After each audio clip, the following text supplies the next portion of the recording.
Hey there. Hey everybody. Carl here, and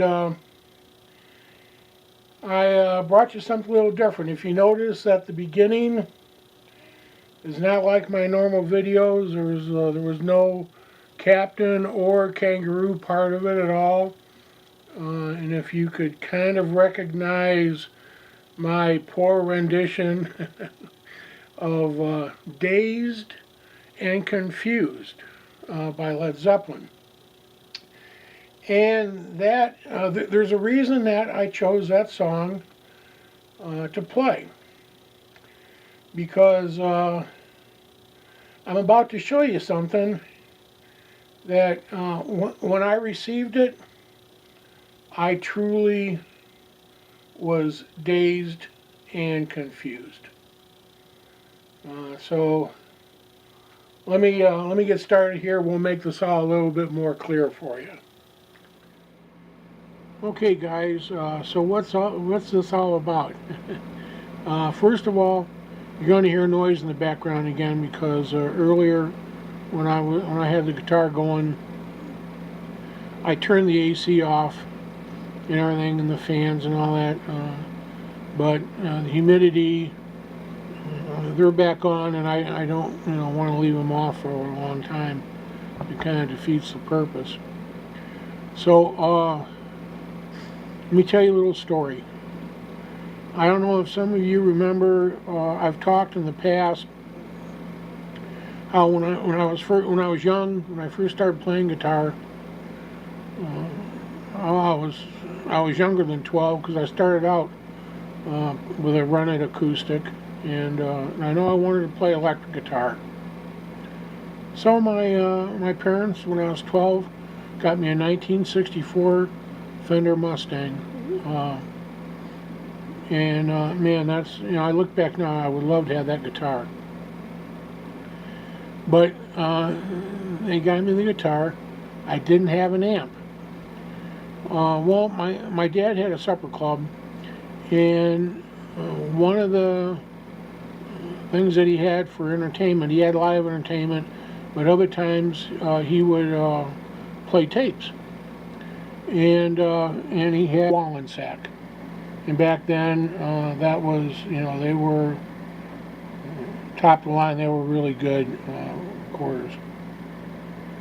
And it had a good feature in it that you could use it as a PA system. It had a plug in the back that, just like a stereo plug, that, same thing that you use for your guitar amps. Well, he got a different system, and so he, gave me the Wallensack to use as an amp, and I used it for a long time. Worked really good. But then as I started playing more and I started jamming with my friends, I decided I needed a real amp. So a buddy of mine had a Fender Princeton Reverb for sale, and so I had some money that I'd made doing my yards and delivering papers and that, and I saved up and I bought that amp, and I used that amp for a long time, and I love that amplifier. And playing that Fender Mustang through the Princeton, that was like the ideal setup. So, years went on. Princeton went away. The Mustang went away. But I've always had that love. Well, you see, I've had several Strats through the years, and when I was playing in the band back in my last band that I was in, this was '94. I had my Fender Lead 2 stage amp. I still have it, but it's loud, and it's solid state. There's it needs to be gone through and all that, and it's so heavy. It's like 80 pounds. It's horribly nuts to carry around. It was heavy when I was in good condition to carry it places and that. So anyway, I've been playing. I got this little cheap little practice amp that I have that sounds horrible. It's just and all it does is give you some noise. And I talked about that, and I think a good friend of mine and all of us, Ron C. Seems like he listened and he heard what I was saying about that, So, unknown to me, when he started doing his series on building that Fender Champ, I think he told everybody, he said, he was building this with somebody in mind. Well, guess who that person was? When I received that package, now he told me, he said, hey, I'm sending you a little something that I think you get a kick out of, be able to use. And I thought, oh, you found me an old radio or something I can work on. When I received that box and opened it up and seen that project, and I mean, if any of you have followed him, I mean, you've already seen this. It's just beautiful. He took that an old cabinet for a Philco 84, which is funny because I mean that was a big project of mine, and he built up a Fender Champ. I mean, it is a Fender Champ. It's beautiful, and matter of fact, let me give you a picture of it here. See it? That probably looks familiar to some of you. Right, there you go. There it is, and that's what I was playing through just a little while ago when I made the recording. So when I opened that up, and I he had a letter in there saying that he had me in mind. I just didn't know really what to even say or think. That's just probably one of the best gifts I've ever gotten, and it just goes to show. I don't know how many times I've said this, and I continue to say this because it continues to be true.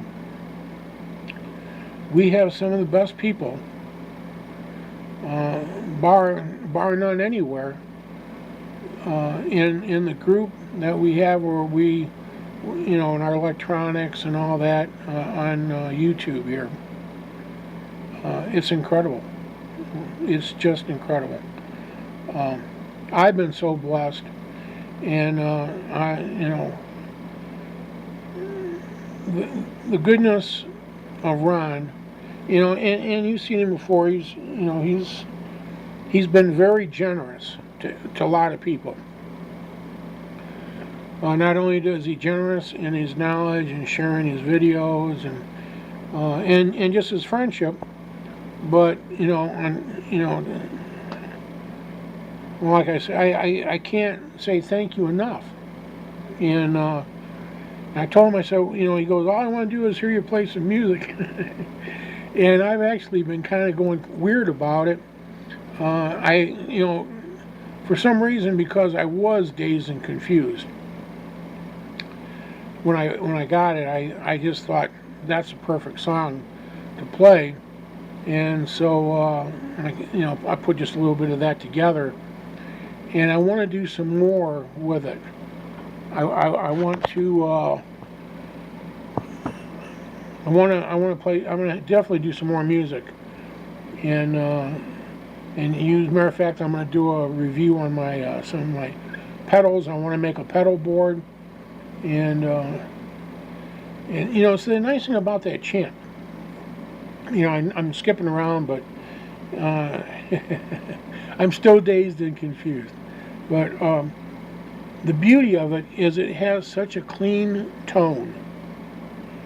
It has that warm Fender tube sound, that special tone that you only get from Fender amps.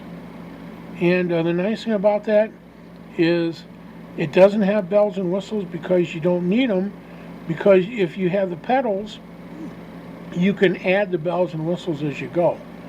Now, like I said, my Lead 2 stage amp, it's got it just has a row of things you can do with it, built-in reverb, treble, all that.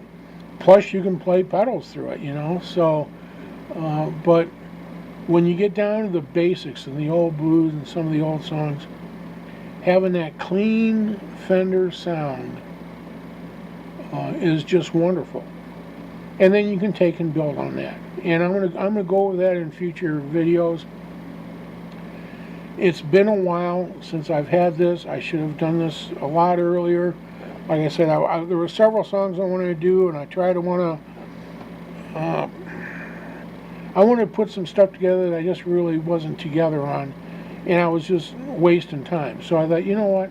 I want to make this video so I can say thank you, Ron, so much.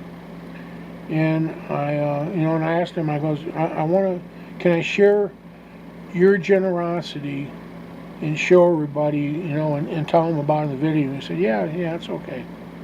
So thank you, Ron. You're one hell of a guy, and I'm very glad to call you my friend. I'm very privileged to do that. So I'll be back later with some more music stuff, and I've got some more electronic stuff coming up too. But I'm not forgetting about the music, so I'm trying to go on as many angles as I can. So until next time, everybody, take care, and I'll be seeing you real soon. Goodbye for now.